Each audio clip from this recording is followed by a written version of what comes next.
नमस्कार. मराठी रोहिणी किचन या आपल्या यूट्यूब चॅनलमध्ये मी तुमचं स्वागत करते. तर माझ्या प्रत्येक सुगरणीचा स्वयंपाक अतिशय रुचकर व स्वादिष्ट असा होण्यासाठी खास किचन टिप आज आपण बघणार आहोत. चला तर मग व्हिडिओला सुरुवात करूया. अतिशय खास टिप नंबर 1.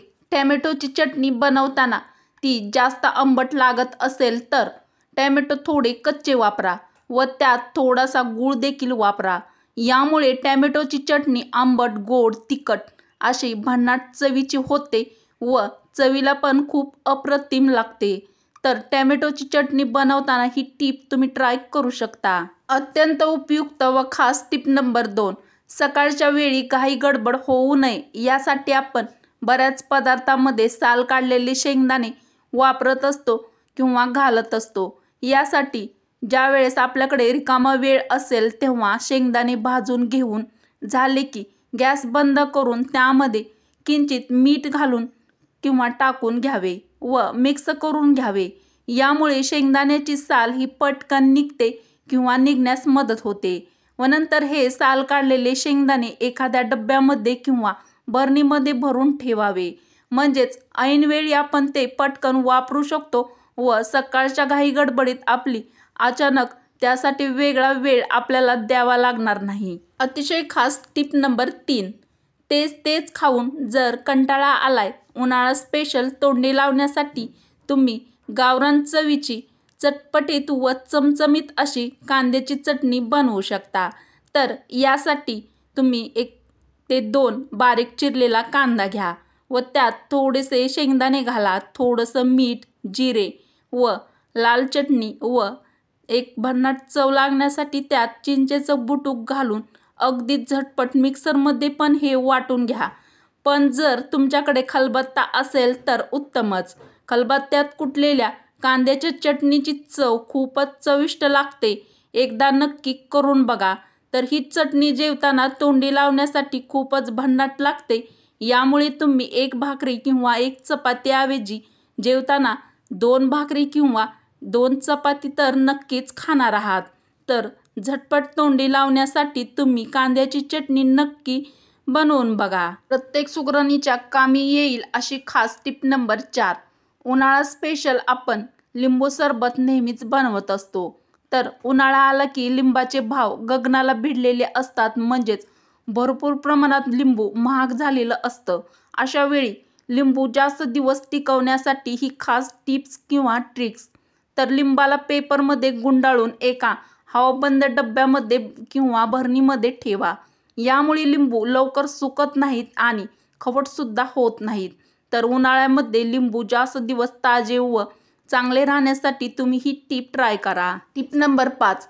सकाळच्या घाईत चहा उकळताना दूध घातल्यानंतर चहा उतू जाऊ नये यासाठी त्यात गाळण घालून ठेवावे.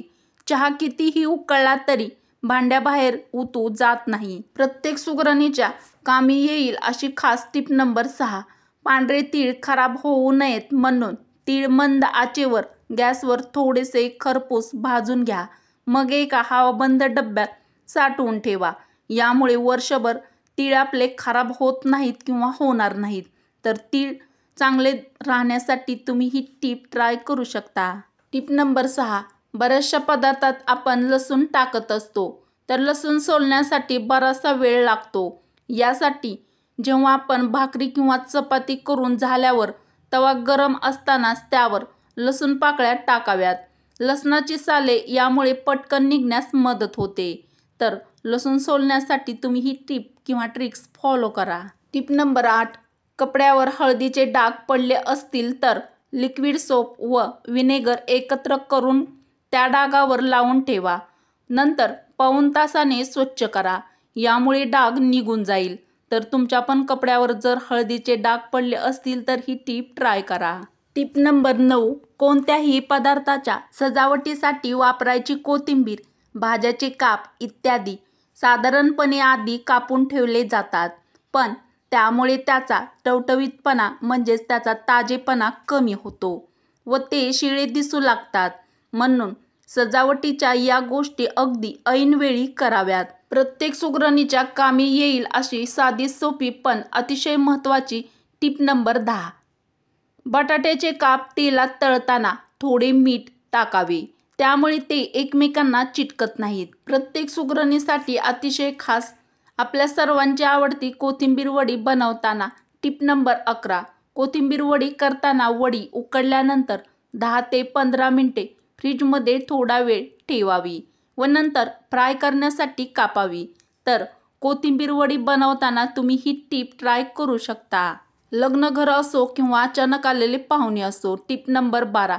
चटपटीत चमचमीत झणझणीत असं पिठलं बनवताना ते शिजत आल्यावर थोडं थोडं पाणी त्यामध्ये घालावं. यामुळे पिठल्याला गुठळ्या होणार नाहीत व पिठलं मोकळं मोकळं होईल. तर पिठलं बनवताना ही टीप ट्राय करा. प्रत्येक गृहिणीच्या कामी येईल अशी खास टिप नंबर 13. घराच्या मुख्य दरवाजावर कोणत्याही देवी देवताच्या फोटो किंवा चित्र लावू नयेत. फक्त शुभचिन्ह लावावीत. आपल्या सर्वांची आवडती मंचुरियन बनवताना टिप नंबर 14. मंचुरियनला छान कलर यावा यासाठी त्यात बेडगी मिरची पावडर वापरावी. अत्यंत उपयुक्त व खास टिप नंबर 15. कोणतेही अन्न पुन्हा पुन्हा गरम करू नका, यामुळे अन्नातील पोषक तत्वे नष्ट होतात. प्रत्येक सुगरणीसाठी अतिशय खास व फायद्याची टिप नंबर 16. तंदूर रोटी मऊ होण्यासाठी पीठ मळताना त्यात 1 कप दही घालून कोमट पाण्याने पीठ मळून घ्या. तंदूर रोटी यामुळे मऊ खुसखुशीत व कुरकुरीत अशी होईल. तर हॉटेलसारखी तंदूर रोटी घरी बनवताना ही टीप ट्राय करा. अत्यंत उपयुक्त टिप नंबर 17. पिकलेली केळी फ्रीजमध्ये ठेवल्यास ती लवकर काळी पडतात. अतिशय खास टिप नंबर 18. भाजी खूप मसालेदार झाली असेल तर त्यात 1 चमचा तूप घालावे. आपल्या लाडक्या गणपती बाप्पाच्या प्रसादासाठी टिप नंबर 19. उकडीचे मोदक बनवताना उकड काढताना निम्मे पाणी व निम्मे दूध वापरले तर मोदक छान पांढरे शुभ्र असे होतात आणि उकड मऊ राहते. तर उकडीचे मोदक बनवताना ही टीप फॉलो करा. Tip number 20. केराच्या बादलीत थोडंसं फिनाईल शिंपडल्याने घाण वास येत नाही. अत्यंत उपयुक्त व खास टिप नंबर 21. सकाळी उठल्या उठल्या तोंडामध्ये चूळ भरून डोळ्यावर पाणी मारल्याने डोळ्याची नजर वाढते व डोळ्याचं आरोग्य देखील यामुळे चांगले राहते.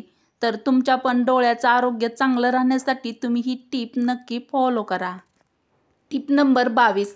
रोज रात्री झोपण्यापूर्वी दुधात 1 चमचा गाईचे तूप घालून पिल्याने पोट साफ होते. प्रत्येक सुगरणीच्या कामी येईल अशी खास टिप नंबर 23. काळा मसाला वाटणाची भाजी करताना त्यात 1 ते 2 हिरव्या मिरच्या टाका. यामुळे भाजीची चव खूपच अप्रतिम व टेस्टी अशी लागते. वरील टीप आवडल्यास मराठी रोहिणी किचन या आपल्या मराठमोळ्या चॅनलला सबस्क्राईब करा, लाईक करा व असेच नवनवीन व छान छान व्हिडिओ तुमच्या मित्रमैत्रिणीला शेअर करायला विसरू नका. चला तर मग भेटू अशाच पुढच्या एखाद्या छानशा व्हिडिओमध्ये.